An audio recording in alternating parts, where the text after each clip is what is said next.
Amara TV Online, Kibaigwa, Dodoma, Tanzania. Karibu tujifunze pamoja matumizi sahihi ya akili wakati ukiwa chuoni. Mada ya ndoa katika swala la urafiki, uchumba hadi ndoa yenyewe, faida za utani kwenye ndoa, namna ya kudumisha ndoa mpaka uzee na namna ya kuivunja kwa haraka. Mada kuu: chapati hedaru, heshima ya kazi, kuna ufundi na utashi, nidhamu ya kazi, tofautisha mambo mjomba. Mtambala TV ni kwa ajili yako.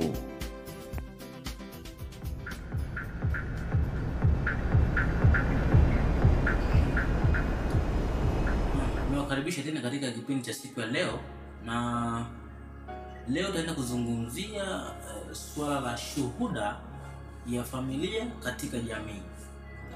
Shuhuda ya familia katika jamii.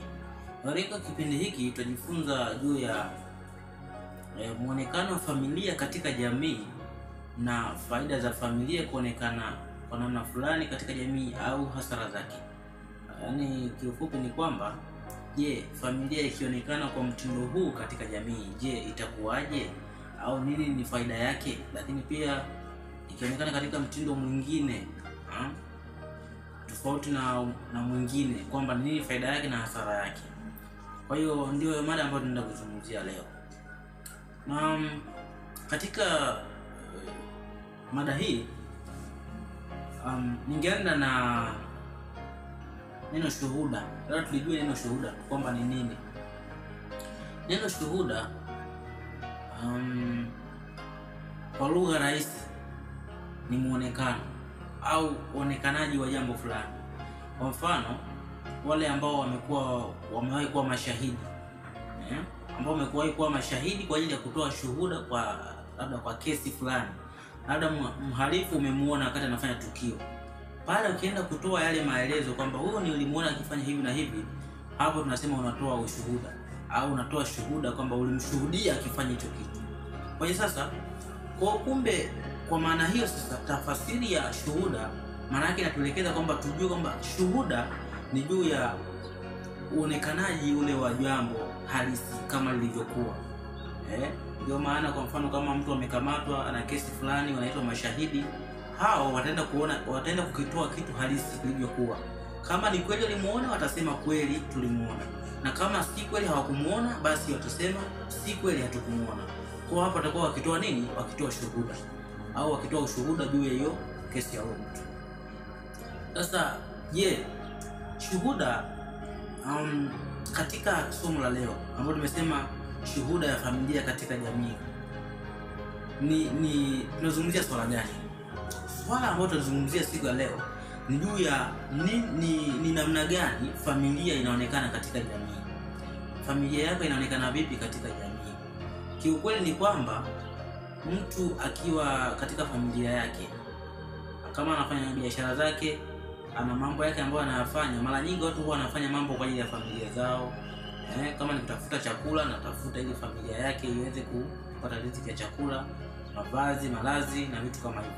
Kwa hiyo familia katika swala zima la shuhuda inaonekanaje katika jamii? Je, ni kwa muonekano wa nguo au muonekano wa mavazi? Hapana. Hatuzungumzii katika muonekano wa nje. Pia tunazungumzia katika muonekano wa ndani. Muonekano wa ndani utauonaje kwa mtu? Muonekano wa ndani utauona kwa mtu kupitia vile anavyoishi. Kuna watu fulani wanaitwa Wakaguru, wana msemo fulani hivi ambao huwa wanasema kwamba, yani, ukitaka ufahamu matatizo ya mtu fulani, basi uishi naye kwa kipindi fulani cha muda. Ukiishi naye, basi utagundua matatizo yake yako vipi. Kwa hiyo sasa katika huo msemo, kwa kumfahamu mtu kiundani zaidi ni juu ya kumwelekeza, yani kuishi naye na kujua nini ambacho yeye anacho ndani au yuko vipi katika hali ya kitabia. Kwa hiyo kama ukishaishi naye kwa muda fulani mfupi, basi utagundua huyu mtu yuko vipi. Kwa siku ya leo nataka tuzungumzie shuhuda ya familia katika jamii. Shuhuda ya familia katika jamii ni nini? Ni muonekano wa familia katika jamii ambayo inawazunguka. Familia yako inaonekana vipi katika jamii inayokuzunguka? Je, familia yako watu wanaishi kwa amani kwa sababu ya uwepo wa familia yako, au wanaishi kwa wasiwasi kwa sababu familia yako iko hapo? Yaani ni nini ambacho unafaidika kutoka katika familia yako wewe?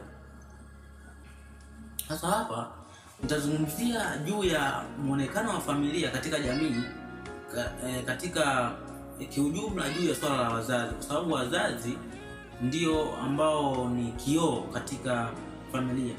Yaani naweza kusema ni kioo cha familia. Kwa maana hiyo, mzazi atakapokuwa yuko vizuri, basi watoto nao wataona, wataangalia. Kwa sababu mzazi ni kioo, basi watoto wakiangalia pale, basi wanaona mema. Wakiona vizuri, basi watakuwa wanafuata yaliyo mazuri kama wazazi wakitenda vizuri. Sasa shuhuda ya familia ikiwa ni mbaya, ndipo changamoto inapokuja. Kumbuka katika somo lililopita tulizungumzia mambo 5 ambayo yanawasumbua watoto. Yaani mambo 5 ambayo yasipofanywa vizuri kipindi cha utoto, basi baadaye mtoto wako anakuwa hayuko vizuri kitabia. Mambo haya tulizungumzia na kitu kingine cha msingi kabisa ambacho tuligusia, swala la muonekano wa wazazi. Yaani wazazi unaweza kawa wanagombana mbele ya watoto. Kwa hiyo mtoto akiwa anasikiliza yale maneno wakati anagombana, ndio hapo sasa unakuta anakuwa anachukulia kawaida, na yeye baadaye akioa au akiolewa, tulisema kwamba atakuwa naye anaona kawaida kumpiga mke wake au kumpiga mume wake. Kwa hiyo ni mambo kama hiyo. Kwa hiyo sasa, je, wazazi waonekaneje katika jamii na watoto waonekaneje? Kiufupi ni kwamba hakikisha unalinda ile shuhuda ya mwenzako. Yaani kwa mfano kama ni wazazi, basi jitahidini muonekane vizuri katika jamii, ili msije mkaikwaza jamii au mkawakwaza na watoto wenu. Unaweza kuwa labda mzazi ni mtu wa kunywa pombe. Mtu wa kunywa pombe. Kama ni mtu wa kunywa pombe, ndugu yangu, hapo changamoto ni kwamba watoto nao wataona pombe ni kawaida na watachukulia tu ni vizuri, kwa na wao watakunywa. Na kiukweli ni kwamba vile vitu ukishavitumia kidogo, mara kwanza unaweza kaona vibaya, nilipopata shuhuda kwa mtu fulani, utaviona vibaya, lakini ukishazoea inakuwa ni kama, yani kuna siku fulani nilifikiria sana kuhusu hili jambo, nikasema kwamba hili ni shetani ambaye ameshika watu. Kwa sababu niliwahi kumuuliza mtu uzoefu wa unywaji wa pombe za kuka, yani yale Keivanti. Nikamuuliza, hivi hizi pombe ni tamu, mbona mnazipenda sana? Jamaa mmoja alikuwa ni mnywaji wa pombe sana, akaniambia hivi kwamba hizi pombe sio tamu, yani haya mapombe ni mabaya. Na kuna mtu mmoja siku moja walikuwa wamewekeana hela kabisa kwamba mimi nakunywa bwana, nakunywa mifuko vile 5 vya Keivanti. Asema bwana huwezi, mimi naweza. Alivyokunywa hapo, baada ya sekunde kadhaa jamaa akazimia. Kumbe wanasema kwamba kwanza kama hujawahi kukitumia, sika kwanza kukitumia, ukiweka hapa kwenye inakuunguza kwenye koo. Sasa kama inakuunguza kwenye koo hivi, kama inakuunguza kwenye koo, yani inakuunguza, unaungua. Yaani ni kana kwamba kuna moto unawashwa hapo. Sasa kwa nini unaenda kuitumia? Kwa nini unaenda kuitumia? Kipindi hicho unajua kabisa hii ni hatari kwa afya yako. Kwa nini unaenda kuitumia? Yaani hii ni sawa na mtu ambaye yuko vizuri hajalewa, alafu anamshuhudia yule ambaye amelewa, yupo pale anajisaidia haja ndogo mbele ya watu wengi. Kwa sababu tu amelewa, yani amelewa, yeye anaona kana kwamba ni vizuri tu. Yaani akigeuka kidogo anaona tu ni sawa. Kwa huyu ambaye hajalewa anamuona mwenzake anafanya vile kwa sababu amelewa. Anajua sababu ambayo imefanya yule afanye vile ni kwa sababu amefanya nini? Amelewa. Lakini cha ajabu, na huyu naye anaenda kunywa, kana kwamba hajui matokeo ya kunywa hizo pombe. Kwa sasa ninachotaka kuzungumzia ni kwamba nje na madhara ya hayo mapombe manini, lakini mtoto wako akiwa anaona wewe unakunywa, unalewa, unakuwa unafanya vitu vya ajabu, naye atayafuata hivyo hivyo. Mfano mzuri mimi hapa, ile mfano wangu ni mzuri. Baba yangu na mama yangu ni mafundi wa kushona nguo tangu zamani. Na mimi hapa sasa hivi nashona nguo za aina zote. Kwa nini? Na pia sikukaa darasani kwamba nafundishwa, bwana ukitaka kushona nguo ufanye hivi na hivi. Hapana. Kwa sababu mzazi wangu alikuwa anashona tangu zamani. Kwa hiyo kama wewe mzazi wako ni mnywaji wa pombe tangu zamani, aisee, kama wewe umeokoka na upo kwa Yesu, mshukuru sana Mungu. Lakini pia omba Mungu awasaidie wazazi wako warudi katika mstari ulio sahihi. Kwa sababu kunywa pombe, kuvuta sigara, kama uko na watu hao, watoto wako wanakuona nao watakufuata. Yaani hebu fikiria. Kingine ninachotaka kuzungumzia ni kwamba watu walindiane shuhuda, kwamba huyu mwenzangu yuko vizuri, mimi sasa nisiwe vibaya. Yaani kama watoto mnaona wazazi wenu wako vizuri, msianze kufanya mambo ya ajabu kwa sababu wako vizuri katika jamii, wanaonekana vizuri. Na kama katika jamii wanaonekana vizuri alafu watoto mnaonekana vibaya, hii inakuwa sio nzuri. Wanasema huyu mtoto wa fulani, huyu hapa ndo anakunywa pombe, mtoto wa yule mchungaji fulani wa kanisa lile kule, watoto wake ndo hao wanakunywa pombe. Wapo wanashangaa katika jamii, wanasema sasa yule ndo mchungaji na watoto wake wanakuja wanakunywa pombe. Lakini hiyo ni madhara ya kuwa mwenzako yuko vizuri alafu unaboronga, unaweka yanakaa vibaya. Sasa mtu na mume wake, mwanaume ni mchungaji alafu mke wake sio nisemeje, mke wake ni tapeli. Vitu kama hivyo vinaweza vikaifanya familia ikayumba pia, kwa sababu shuhuda ya familia katika jamii ikionekana vizuri, hata wanajamii siku ya kosa watakutetea, kwa sababu watakuwa wakijua familia yako ina shuhuda nzuri, wanaifahamu iko vizuri. Kuna siku labda unaweza bahati mbaya ukamkanyaga mtu, maana kuna watu wengine hata ukimkanyaga tu tayari kuna kesi.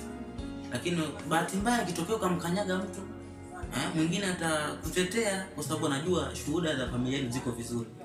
Atakwambia tu hawa watu wako vizuri, muache tu, ni bahati mbaya amekosea. Lakini kama ni watu mnakuwa mnapiga watu, hata huyo mwingine hata kutetea, ikiwezekana atakuongezea na kukupiga tena. Hivi kama wewe umezoea kupiga watu na fimbo na kaba watu, siku nyingine ukampiga mtu mbele ya watu, hivi akitaka kushughulikiwa nafikiri nani anakutetea? Kwanza ngine anasema ndio vizuri ushughulikiwe, maana unawatesa wengine. Kwa hiyo kama ukiwa vizuri, hata jamii itakutetea pia, ndio faida zake. Kwa hiyo shuhuda ya familia katika jamii ikikaa vizuri, jamii itawatetea. Na hilo ndio pointi kubwa ambayo utakao tukenea leo, kwamba jamii itakutetea kama ukiwa na shuhuda nzuri au muonekano mzuri katika jamii. Familia yako ikiwa na muonekano mzuri katika jamii, wanajamii watakutetea siku ya kuugua kwako, siku ya kuteswa kwako, wanajamii watakutetea. Lakini hasara za shuhuda zikiwa mbaya ndio hayo ambayo nimekwisha kuyasema, kwamba unakuta watu wanaanza kukushangaa katika jamii. Huyu hapa ndo mke wake yule pale ambaye amekamatwa ugoni siku ile, huyu hapa mchungaji, huyu hapa ndo mke wake. Kwa madhara ya shuhuda zikiwa mbovu, zikiwa mbaya, hata kama ni kwa kwaya, hebu nazungumzia shuhuda za familia kwa jamii, lakini hata kama ni kwaya, kama shuhuda za yaani kama wanakuwa wana vitabia vya ajabu hivi, hata kama mkiwa mnaimba vizuri vipi, lazima mtaonekana tu hamna lolote, kwa sababu shuhuda zenu ni mbovu. Lakini kama mngekuwa mko vizuri kabisa, isingekuwa na haja. Kwa hiyo katika familia, mzazi jitahidi sana ufanye mema, lakini watoto wako nao pia wasihi wafanye mema. Lengo ni kwamba isije ikawa wewe unafanya mema, watoto wako wanafanya vibaya, au watoto wako wanafanya mema, wewe mzazi unafanya vibaya. Utawakosesha njia, watawaza waende wapi sasa, kwa sababu kama mzazi ndio anafanya mambo ya ajabu hivyo, wanakuwa wanashindwa kufanya uamuzi ulio sahihi kwamba waende wapi. Kwa hiyo cha msingi cha kutoka nacho, kumbuka kwamba ukiwa ni mwema katika jamii, jamii itakutetea siku ya tatizo lako. Ukweli niwaambieni, siwafichi, kuna siku moja nikiwa nyumbani, nilikuwa nikiona watu fulani wazee wa nyumbani, tukutana nao wananisalimia vizuri kabisa, mpaka nashangaa wazee kwa nini nasalimia hivi. Na kuna mtu fulani ambaye aliwahi kuniambia kwamba yani ukiona mtu wa heshima anakusalimia vizuri, basi ujue wewe kwa namna fulani Mungu amekusaidia kitu katika shuhuda. Kiukweli ni kwamba kama shuhuda ikiwa mbaya, kwa kweli hata kama uko na watu wenye heshima, wenye hekima zao, wenye heshima zao wazee, hata kuongea na wewe, kupiga story, wanaweza kadona tu hawana mudi sana, kwa sababu tu shuhuda zikiwa sio ziko vizuri. Lakini shuhuda yako ikiwa ni nzuri, na kuhakikishia wazee watafurahi na wewe. Mwingine anaanza kusema hapa hasa wazee ndio wafurahi na mimi ni kijana. Sikiliza, wazee ndio wana mambo ya kukuelimisha wewe. Sio unakaa tu. Fikana wazee wana mambo ya kukuambia. Wenyewe wamekupa mishale mingi kusema jambo fulani. Wamekupa mishale mingi, unajua walikotokea na mpaka wamefika hapo wamefikaje. Kwa hiyo shuhuda za watu wa familia yako zikoje katika jamii? Familia yako inaonekanaje katika jamii? Je, ni msaada katika jamii au imekuwa ni kikwazo katika jamii? Kwa chunga sana katika hilo, familia yako iwe ni msaada katika jamii na isije ikawa ni kikwazo katika jamii, ili kusudi siku ya changamoto yako jamii iweze kukutetea. Na hii ni barua, ipokee kwa moyo mmoja na uifanyie kazi. Ni kutokea Mtambala TV Online, Kibaigwa, Dodoma, Tanzania.